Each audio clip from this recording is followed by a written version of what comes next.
des axes du plan de redressement qui bénéficieront. Dans l'appui aux ménages, nous avons lié à la santé, à l'éducation, à l'enseignement supérieur, au logement social, pour sécuriser les ménages. Et c'est les aides aux ménages. C'est également du président de la République et de mon gouvernement à rendre le coût de la vie abordable pour nos concitoyens. Et éventuellement une baisse des pressions massives d'emploi par l'abondement pour l'employabilité et l'emploi. J'ai cité tantôt le cas des bourses de sécurité et un meilleur ciblage évidemment. Quand on dit de pouvoir les cibler directement par des... Et enfin, penser sérieusement à la gratuité. Pourquoi pas les médicaments génériques qu'on pourrait éventuellement rendre gratuits. Au fond, ça revient parce qu'entreprendre nécessite pour la plupart du temps des mécanismes simplifiés, accélérés pour permettre à ce secteur privé d'accéder au foncier. L'amélioration de... Nous ne pouvons pas continuer à être à plus de 110% du coût de l'énergie et vouloir compétir avec des pays qui sont à 12 francs. Si je prends le cas ou 60 francs, si je prends le cas de la Chine. Il faut aujourd'hui que nous travaillions à baisser substantiellement le coût de l'énergie. Et pour le secteur privé particulièrement, les énergies renouvelables, le solaire singulièrement.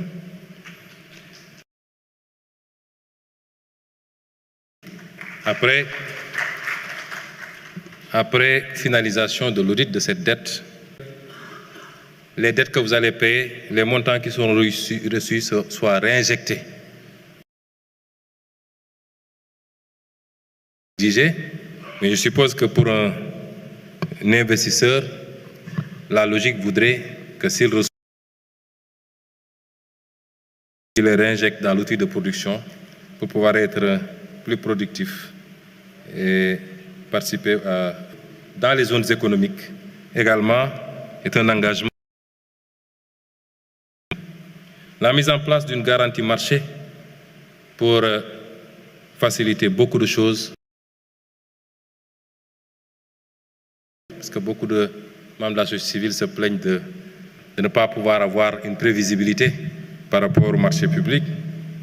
La réforme du climat des affaires, la réforme du code des investissements qui est en cours, du code général des impôts, du code des douanes, du code minier. Le climat des affaires, mais tout en sauvegardant les intérêts de l'État. La facilitation de l'accès aux intrants également, particulièrement pour le secteur primaire, est un engagement. Et enfin, l'accompagnement à la formalisation avec et beaucoup d'autres outils qui permettraient d'accompagner une bonne partie de l'informel vers la formalisation. L'autre élément, c'est le développement des secteurs prioritaires. Parce que je vous renverrai au document Vision. Au début de mon exposé, je crois que j'ai sauté un slide pour vous dire que ce que nous faisons ne tombe pas du ciel. Nous avions d'abord le document Vision. Nous avons ensuite le master plan décennal 2024-2034.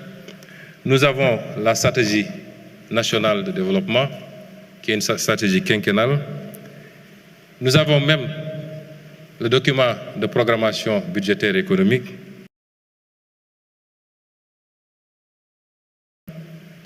Mais ceci participe de ce premier point qu'on appelait le... Mais si vous vous rabattez sur le document Vision qui sera publié la semaine prochaine, Monsieur le ministre d'État, aujourd'hui, ce document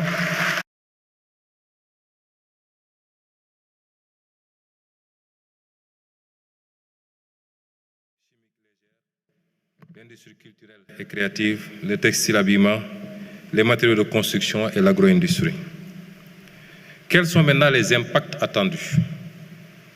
D'abord, sur le plan social, l'application de ce plan, combinée à toutes les autres initiatives, parce que ce que je vous ai montré ici n'a rien à voir avec les différentes réformes, par exemple les différents codes, même si, de manière anticipative, certains points validés ici devraient être pris en compte, mais nous allons anticiper parce que dès les prochaines semaines, nous présenterons à l'Assemblée nationale un paquet de réformes qui doit accompagner la mise en œuvre de ce plan. L'amélioration de la situation sociale des ménages en milieu rural et urbain, la facilitation de l'accès aux services sociaux de base, l'adoption de nouvelles mesures de baisse des prix de denrées, le renforcement du socle de protection sociale, la promotion de l'entrepreneuriat pour les jeunes et les femmes. Je pense que je peux passer sur ces slides puisque j'ai déjà détaillé ces aspects plus haut. Et enfin, les impacts budgétaires attendus. C'est que ces ressources que nous voulons mobiliser conforteront la position de l'État par rapport à nos ambitions de souveraineté.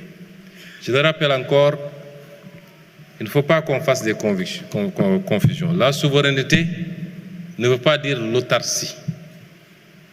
Vous entendez des gens qui vous disent « oui, ils parlent de souveraineté, pourtant ils empruntent ». Ce n'est pas ça la souveraineté.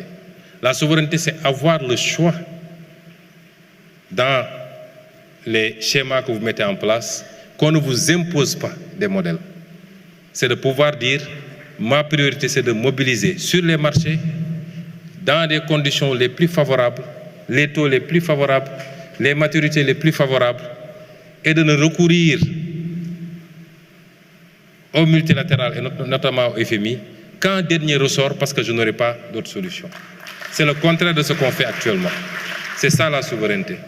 Mais ce qui vous permet d'être à l'aise sur ça, c'est votre capacité à mobiliser des ressources endogènes, à assainir votre cadre macroéconomique. Et c'est ce travail qui va nous permettre effectivement de conforter la position de l'État.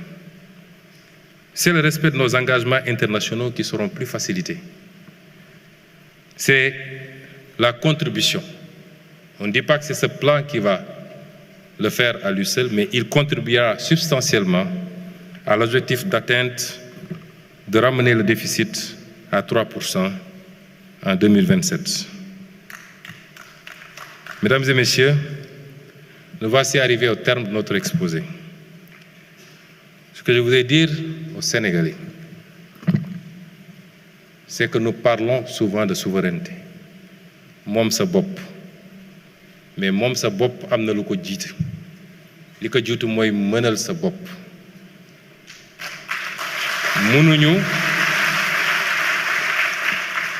Mënuñu 65 ans après les indépendances jël suñu avenir yépp wéer ko ci liy jóge bitim réew moo xam dañ ñu koy labal ci anam yoo xam ne métti na ci ñun suñuy sëtaat di daw walla dañuy tàllal loxo di ñaan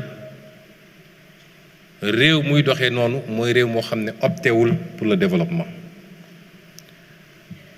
mën ngeen dégg ñu ne ñoom de lépp la ñu bëgg a taxé bu ngeen seetee li ñu def fexe nañu ba li nga xam ne mooy lu essentiel ci dundu Sénégalais yi laaluñu ceeb laaluñu diwlin laaluñu courant laaluñu yooyu yëpp dañ leen bàyyi waaye muqi mi mën nañ cee laaj xaalis ndax du lu essentiel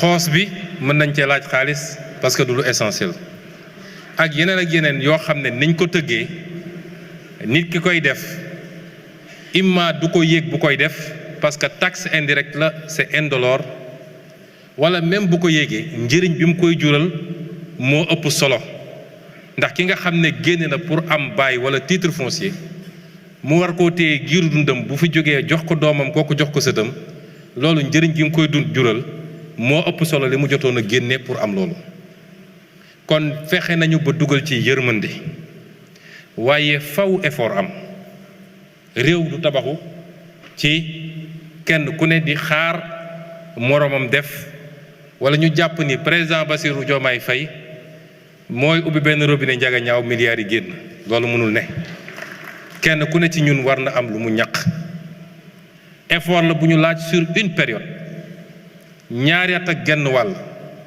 bu ñu askan wi toppee ci li ñu wax fii la Sénégal di tegu ci yoon ba faw ndax erreur yi ñu defoon démb dootul am ci Sénégal